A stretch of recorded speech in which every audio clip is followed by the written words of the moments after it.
If you've seen my other videos, then you know I look extremely different today. What you're seeing here, I can explain. This is a failed attempt at a twist out. I tried a twist out 2 days ago. It did not work out, as you can see.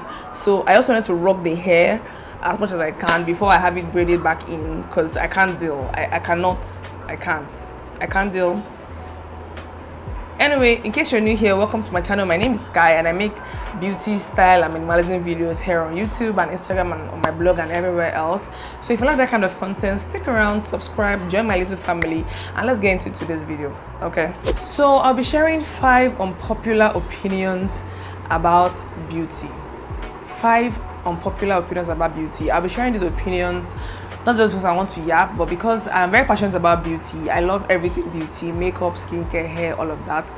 And not only am I experienced in this field, because I actually have experience in this field. Like, I've literally worked in a manufacturing company that deals in personal care, skincare and all of that good stuff, hair care and all that.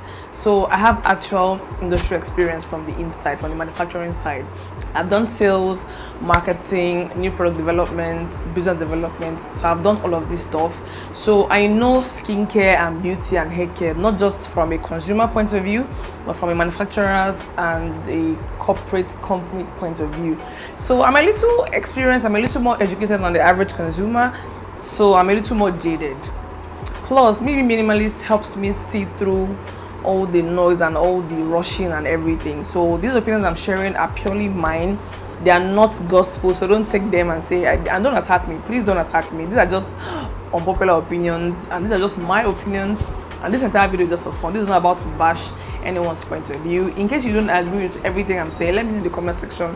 If you agree, let me also know in the comment section. So let's get into these opinions. So my first unpopular opinion is about sheet mask.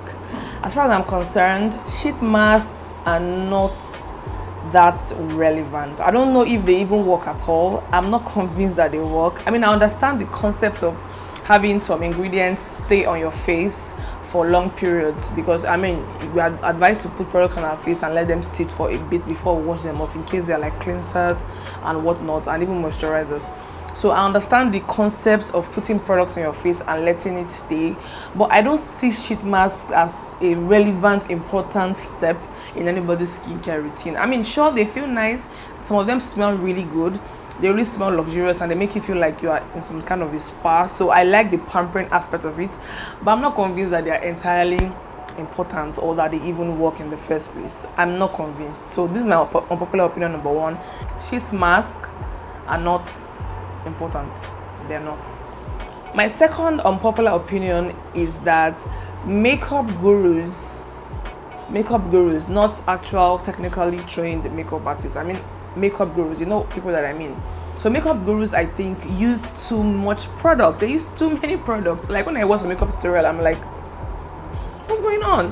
Especially concealers. Like, literally, concealers are not foundations. Concealers are supposed to just conceal where you want to conceal. I mean, nowadays we use them to highlight under our eyes and all of those things, but literally concealers are not supposed to be like all over your face. I see some people apply concealers like from here all the way to, like, I'm like, what's going on? Too many products. Even foundation, if you watch pro makeup artists, like people that are into this thing, like people that are well trained, you find that they use just what they need, where they need it, or when they need it. Like, you hardly find everybody applying foundation up to like literally inside your scalp and up to your like, it's not. So foundation, concealers, powder, and even highlighters, that's the one that busts my brain. Like, highlighters, come on. Like, some people, you see them, they've done wonderful makeup, next thing you see one block of yellow like here, and I'm like, what is this block of butter? Like, what is going on? Like, highlighters are something that are like beautiful ornament, they're like jewelry almost, so they should just accentuate, the high points of your face or the parts of your face where light hits. They're not supposed to be like visible, like sitting on your skin. And in my opinion, in my very unpopular opinion, they actually take away from a makeup look than add. I don't know if you get what I mean. It's just something that is quite distracting if it's too much on your face. So I rather you have highlighter that's like complementary. First of all, the shade of highlighter is another thing that many people don't understand. I see all kinds of gold and silver on people's face. I'm like, come on. So let the shade of highlighter you apply be complementary to the color of your makeup. For example, my makeup today is like basically orange and browns to complement my hair, and if I'm to put on a highlighter, which I am right now, it has to be something really really subtle and around the same tone as my hair or my skin, at least, so that it's more, blended into my skin, so I look like I'm glowing, I'm shining from within, not like I have a block of yellow stuff on my face. So that's my second unpopular opinion. Makeup gurus use too much products. Too much. I can't. Just too much. My third unpopular opinion is also makeup related, and this is about cut creases.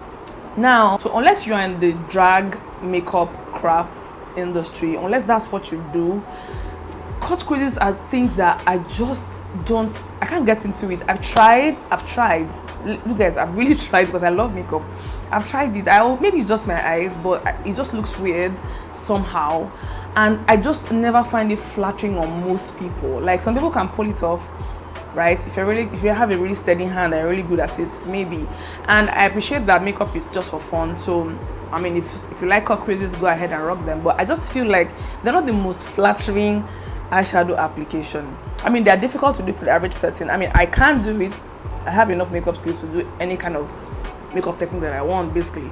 But I just feel like cut creases always look weird for some reason. Like, it just accentuates the eyes in a way that's not flattering or even natural looking. My personal preference in makeup is on the more laid back, subtle side. So maybe that's just why I'm saying this. But I just never find cut creases very very flattering. Like, I don't know how people do it. There are people that do cut creases every time, like literally every time, and I understand that it's trendy, but I advise anybody who's watching, if you're someone who if you're like me and you like simple things, don't worry about learning it. Like, it's not something that I feel will stay. It's not a classic makeup technique at all for a reason, so I wouldn't worry about it so much. It's just not flattering on anybody. That's my third unpopular opinion.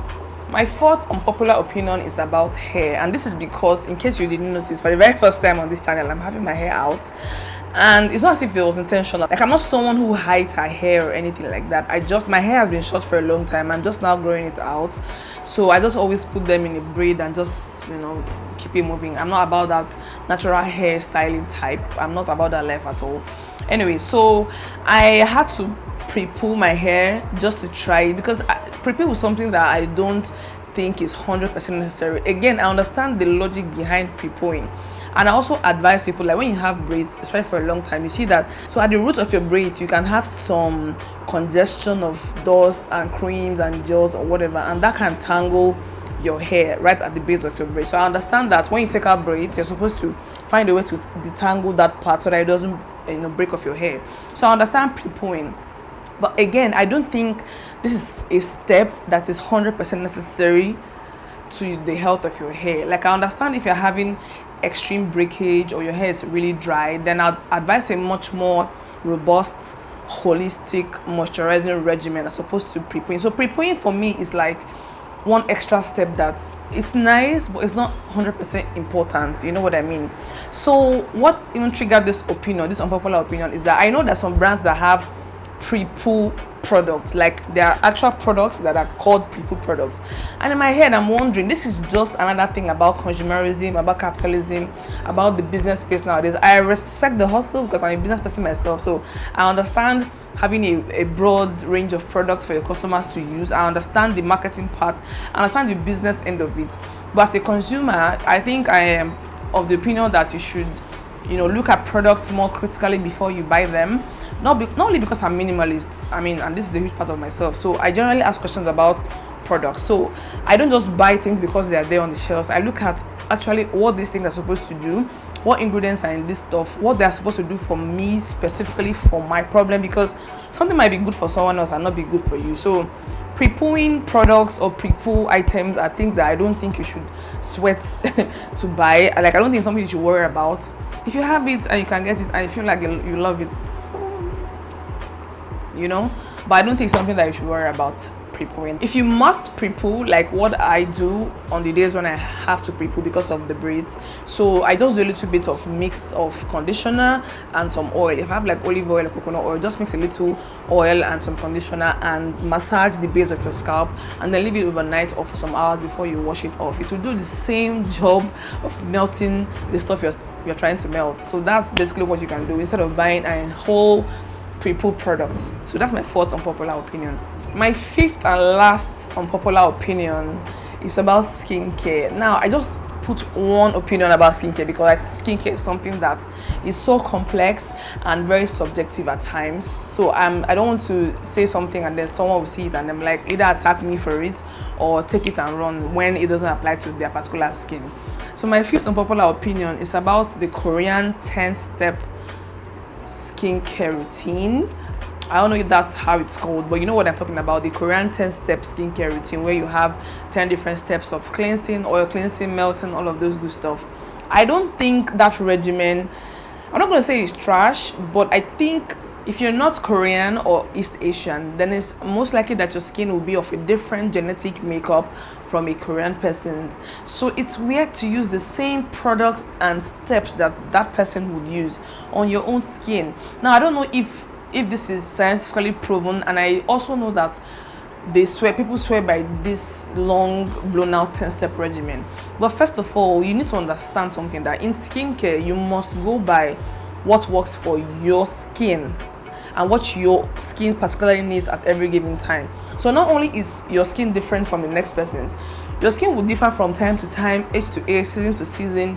So it's weird to just take on some regimen that you're seeing on the internet and it's so trendy and buzzy, and they're using it on your face and your skin and you're bothering your poor skin. So I don't know why people do that. Again, me, I'm a little jaded because like I said, I have experience about this from an insider point of view, and I'm also a minimalist, so I'm more pragmatic and intentional about what I buy and what I use, generally speaking. And I'm just generally about the simple life. So I don't see myself using 10 steps of skincare on my skin every time. Now, I don't know how much time you have in the day, but I don't think I have 30 minutes or 1 hour to give to my skin regimen every day. I don't see how this is feasible. I mean, if you can do it, kudos to you. If it works for you, great. But for the most part, I don't think you need 10 steps to have good skin. I don't think you need 10 different products on your skin at every time, morning and night. I think it's even excessive, if I'm to be honest. My unpopular opinion is that it's a little excessive for the average person. So say for example, if you have sensitive skin, I don't understand how a 10-step routine might be a good thing, because that's a lot of products you're putting, even though you're washing them off, even though you're cleaning them off, even though they're mostly oils and so they're supposed to be non-toxic materials in all of these feel-good products. I don't see how having 10 different steps of skincare product application in your routine morning and night will help someone with sensitive skin. So not only is this 10-step regimen pretty time consuming, it's actually very expensive. In case you didn't know, skincare is expensive. I don't know where you are or what products you use, but for the most part, good skincare products are expensive. So imagine having 10 different products you have to use. Let's say you wear makeup, for example. So first of all, you take care of your makeup with some wipes, and then you go over it with some cleansing balm and some micellar water, and then you wash, and then you tone, and then you moisturize, and then you put a serum, and then eye cream, eye bags, eye this, eye that, cream, oil, serum, lotion, all of this on one face, on your poor skin. I don't know how this is a good thing. Again, this is not something that is coming from me. This is something that I've really observed, and I've looked at it, and I've tried it, I think, sometime in the past, and I saw that not only was I know about that life, it's just something that I don't think it's necessary. Like, you need a basic skincare routine, obviously, like cleansing, toning, moisturizing, and treatment in case you have any problems like pigmentation or acne like I do. So I support having a basic skincare routine that will take you, that you can maintain, because it's very important. There's no point starting out a Korean 10-step skincare routine when you can't keep at it, when you cannot maintain it for the long period, because otherwise it's useless. So look for a basic proper skincare regimen that you can follow through, that you can buy the best products in those regimen that will suit your skin type. So look for that kind of regimen and those products and use them consistently. 3-4 steps maximum is okay, in my opinion. You don't need 10 steps.